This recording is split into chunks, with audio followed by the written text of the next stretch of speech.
I'm Leonard Riggs, and this is my podcast From My Head to Your Ears.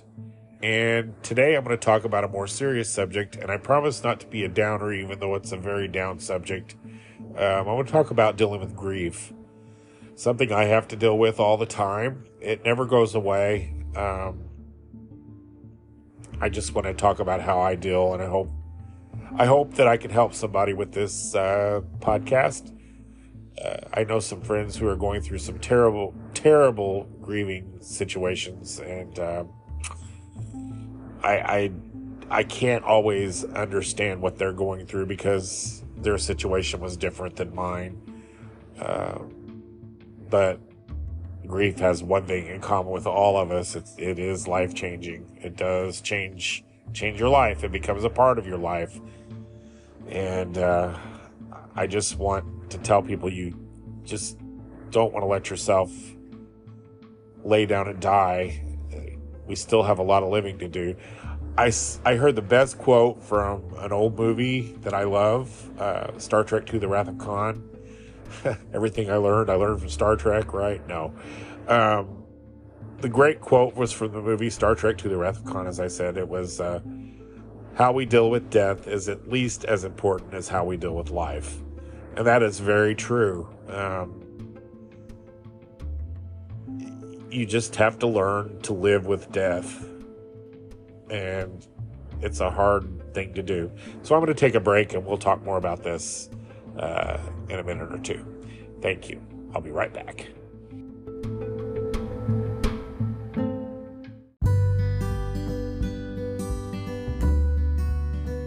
I'm Leonard Riggs, and this is my podcast From My Head to Your Ears. And I'm talking about how I get through bad times. And it seems like, though, the last 10 years or so have been one sad event after another. My sister suddenly passed away. My oldest sister suddenly passed away 10 years ago on Halloween. That was an incredible shock. I have sisters who have health problems, and I didn't know this sister did. She was my oldest sister, but she seemed so healthy. I know she had a few, aches and pains from getting older, but I didn't expect that or see that coming. And it seems like that was the beginning of just 10 years of one thing after another. I had to give my house up on Mulkey Street. I had a website called Leonard's View from Mulkey Street that featured all kinds of things, including Where Are They Now on former news anchors and reporters at the local TV stations. And I had a blast doing that, met a lot of cool people, and named that after the street I lived on because I was trying to decide what to name it. I thought, I was looking out the window, as I often do when I'm thinking, and I thought, well, Leonard's View from Mulkey Street, But the house, my dad took care of it. He was kind of the caretaker. My dad could do anything. He was very good at remodeling, and he couldn't help anymore because his health started declining, and I am just not good at home repairs. And my house started leaking in several places, and the water damage got ridiculous, and then I got termites, and it was just literally, the house was just crumbling down, and I didn't seem to be able to do anything about it, just to watch it. I didn't have the money to fix it. It got to be too expensive, and my hot water heater went underwater in the basement. It just was awful, and ended up having to move back home, and my good buddy was living with me at the time, and we ended up getting into it, and I threw him out. But actually, I didn't have the heart to tell him I'm gonna have to shut the house down. So that gave me an opportunity to get him somewhere safe and me out of there, and just to shut the house down because it was getting mildew, and I think it was getting dangerous. Anyway, had to give the house up. Broke my heart. It was my dream. I had the house fixed the way I wanted it at one point, and it just literally crumbled down in front of my eyes, and there was nothing I could do about it because I didn't have the money to fix it. So yeah, I had to give my home up, and I had to move back home, which was a big step backward for me, because I was humiliated because I had to move back home. I really was so happy that I was on my own, and I enjoyed the freedom of that.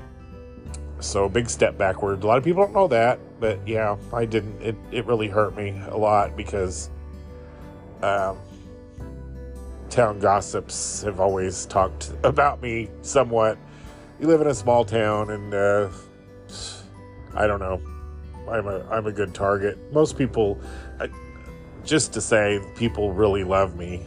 And that sounds so conceited, but I have a lot of people that really support me, but there's always that little, whispering behind my back about certain things.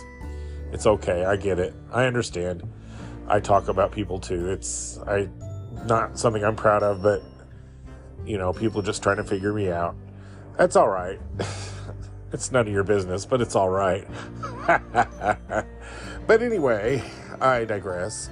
I think my dad's health started declining in his late 80s. He started getting one thing after another, and of course, as you get older, my dad was in pretty good shape up until his late 80s, and he started just declining. I mean, he started losing weight, and they found out he had a bad heart valve, and he really needed surgery, but he was getting so frail that he couldn't have the surgery. Ended up falling and breaking his hip in March of 2016. He was 89. No, wait a minute. Was he 90? Yeah, he was 90. He was 90 years old. And fell and broke his hip, and as the case may be with people his age, it caused a lot of problems, and he got complications and infections, and in the meantime, they found a spot in his lung, and then his heart was weak anyway, and he just continued to decline. His diabetes went out of control. He became jaundiced, and I missed a lot of work. Thank God, my boss standing by me to let me off to be with my dad, and he passed away on May 7th, 2016, and I've done a whole podcast on that one. And there was that moment of, I had spent part of the reason I moved home, not just because my house was falling in, but my mom needed help with dad, and it just kind of like, it had to happen, because I needed to be there. I didn't realize how much she took care of him until it was all over, and losing him caused her to snap. I mean, she'd already had signs of Alzheimer's, and looking back again, hindsight is 2020. That's a very true statement. She was having a lot of episodes where Alzheimer's was taking over, and it's really sad with Alzheimer's too, because I think the individual knows that something's happening to them, and it's kind of like drowning, knowing you're going to drown. It's, your mind's just going. And my mom spent a lot of time trying to organize things and get ready for when her mind was gone, because she knew it was going. And God love her, she was getting so confused that there's things I still to this day can't find that she misplaced. And the death of my dad caused her mind just to snap all at once. And it was just, you lose your dad, you lose your mom in a way, and everything is gone. And I'm sitting here just stunned, like, what do I do? And then left with I didn't want to lose my mom. I didn't want to put her somewhere. That was just too much on my heart, and I couldn't do it, and I wasn't going to do it. And then I think my family, and they meant well, that they didn't think I could handle taking care of her. So, and I've said this before, I know I've said all this before, but it's true. I understand that. But what they don't understand is, damn it, I will do what I have to do to survive and to keep my mom home. And I have. And it's been a tough road, but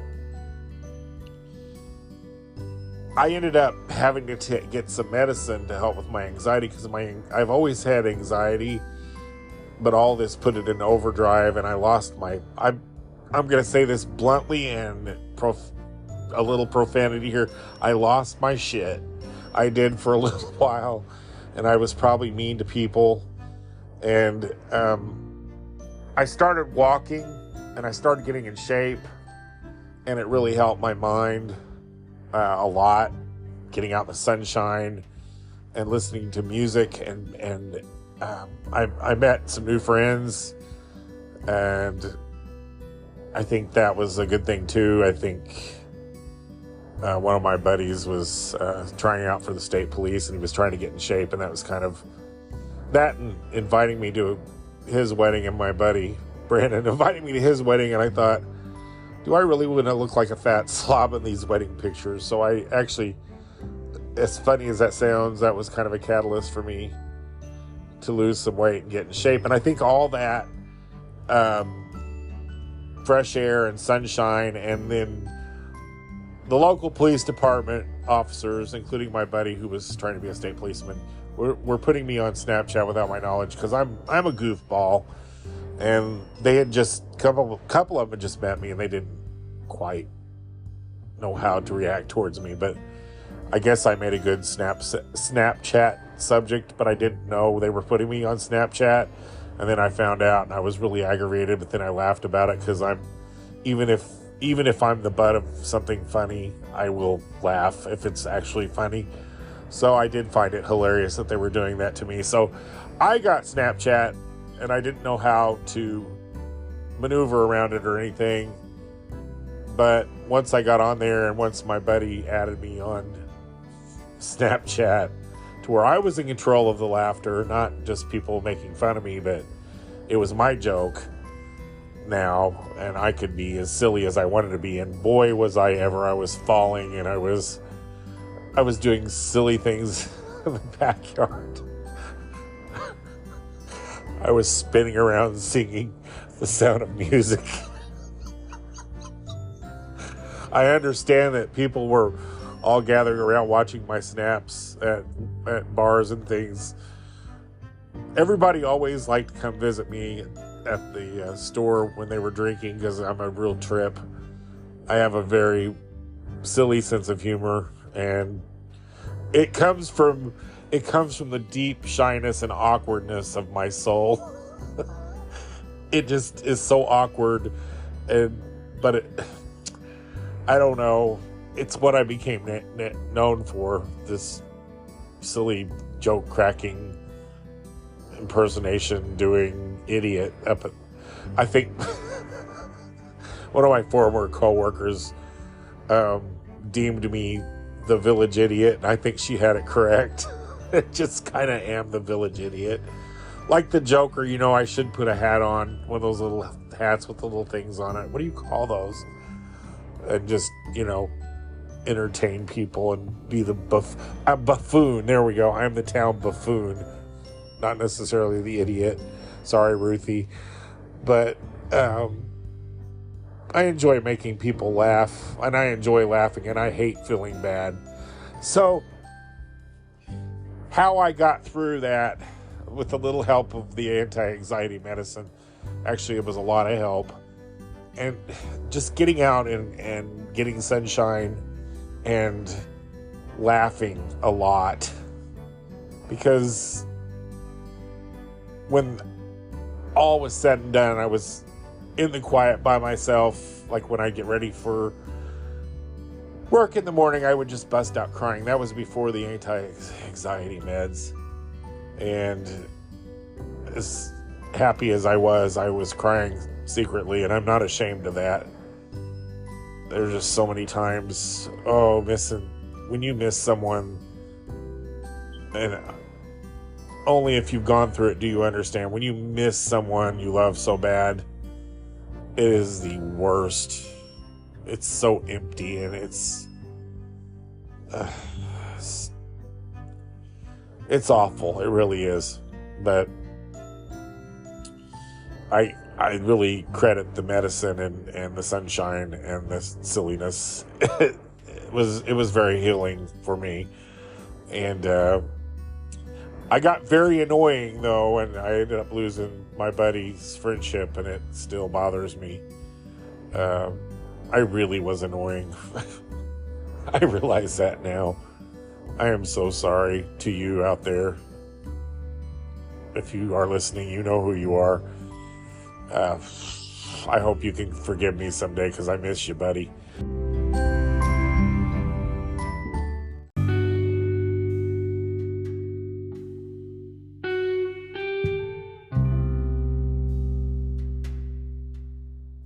And I'm Leonard Riggs, and I'm back. I hope I helped somebody with what I said. It's up to you to get help for you. You have to find your way, and it's hard, and grief does never go away totally. It's always there, and it'll come up on you when you least expect it, and it's just something you have to live with. It becomes part of your norm whenever you're grieving. Whenever you lose somebody in your life, it's just normal to miss them, because I don't care what anybody says. When someone who is so prevalent in your life is taken from you, there's a hole there that can never be filled, and that emptiness is always felt. There's always someone missing at the table. It never changes. Does it get easier? I don't think easier is a word. I don't even want to say it gets normal, but you kind of move on, and you kind of, there's days when you may not think about it, and don't feel guilty about that. I have days when I'm busy and I don't think about it. For instance, I was talking to my sister, and I said, I can't remember my dad's voice. I can't remember my sister's voice. I can't remember. It's weird because it's been so long now. Dad's been gone for 7 years. My sister Connie gone for 10. And thank God for videos and things to remind you. Those become pictures, and videos become precious, and they're hard to watch for a good deal of time. But you get to a point where you can watch, and it's good to see them. I love coming across things. Holidays are never the same. I will tell you that right now. They never will be. But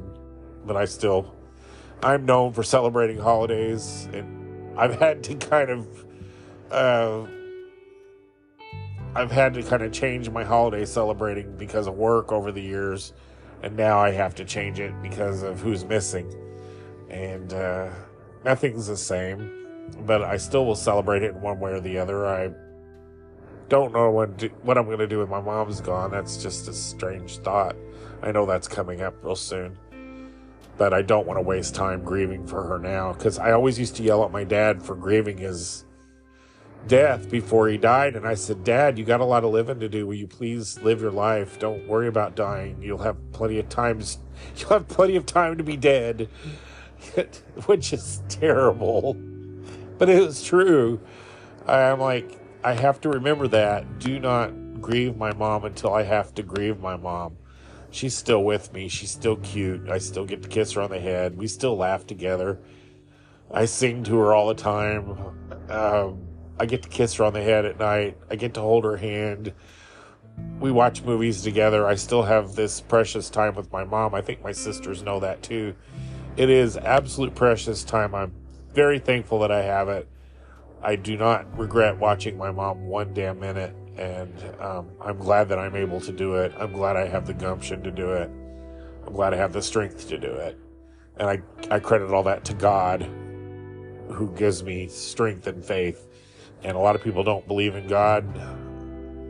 There's another thing. You got to have a faith system in life. I tell you, I can't force you to be a Christian or whatever, but I hope you believe in a higher power, and I hope you find the strength in that higher power to help you move on, because if you don't have a faith system, I think you're going to wither. You won't be able to get through life's difficulties without a faith system. And most of all, I want to tell you, please don't be bitter.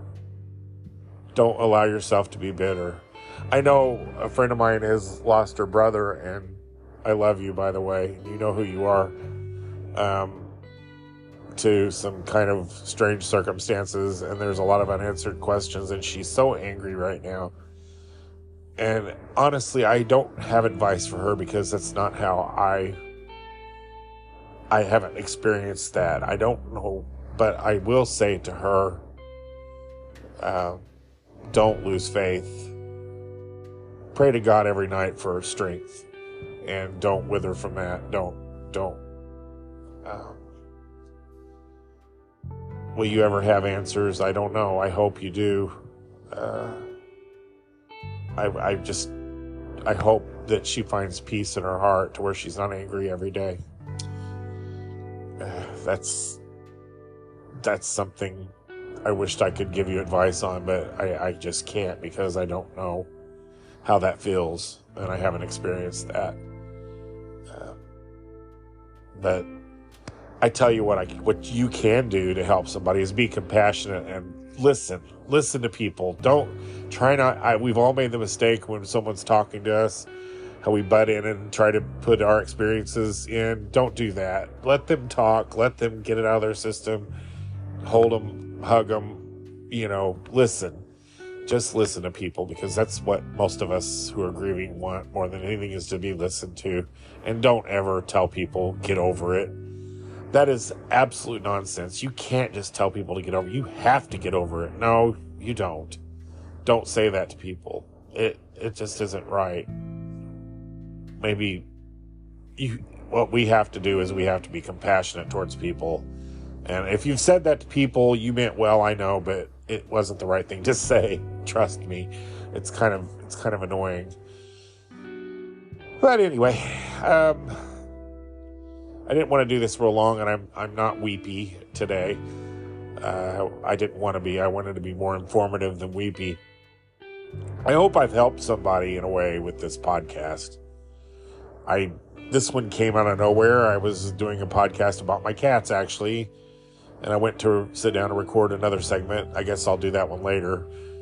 And this came to me for some reason. Oh, I know why. I had a picture pop up on Facebook that I said, I was talking about how silly I was being on Snapchat and how to ignore me, and I thought, yeah, that's because I was using that as a tool to laugh and to be happy, and it helped. And that's kind of a silly place to get help from, but it helped a lot to be silly. I'm a creative person.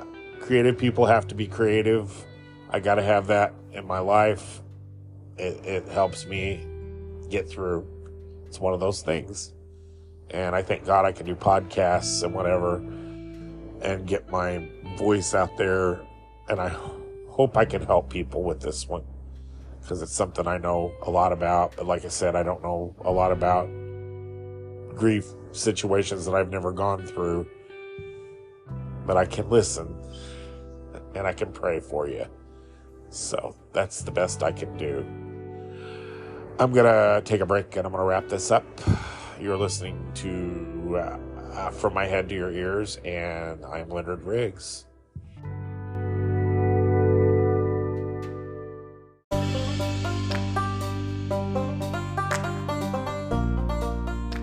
I'm Leonard Riggs, and I'm back, and I'd like to wrap this up.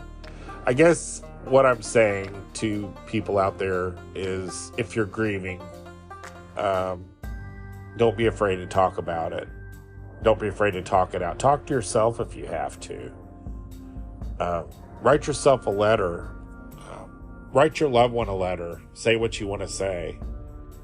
And don't show anybody. Just say it. Write it down. Get it out of your system. Get it out of your heart. Put it out there. A lot of people visit the graves. Go somewhere. There's another thing I did too. I would go to Andy's Creek because I never found that my dad was at the cemetery, but I felt that he was at Andy's Creek. So I would go out there and have a good cry, and that's where I felt closer to my dad. Find that place where you can talk to your loved one. You've just talked to him. Say what you want to say. Cry, have a good cry. Use your friends. Let them find your good friend that listens and doesn't judge. Hopefully you've got somebody that'll just listen to you and let you talk. And most of all, don't lose your faith. We'll all be together someday again. I really do believe that. It's one of the great mysteries of life, honestly, but you got to have faith. So I'm gonna end this one, and I'm sorry this wasn't a funny one. Honestly, if I told you some of the shenanigans I pulled on Snapchat, honestly, if I could see some of the Snapchats that Will Denton and Blake Wink did of me before I knew they were doing it. Yes, I name dropped on that one. One of these days, you guys. One of these days. No, I just think that was funny. Anyway, I'm going to end this. And this is my podcast. From my head to your ears. And I am Leonard Riggs. And I will be back in the next episode very shortly. Probably really shortly, because I keep throwing these out here, don't I? And I keep talking. Have a great week. We're coming near the end of July already. This is crazy. I will talk to you later. Thank you for listening. I appreciate all of you. Mwah.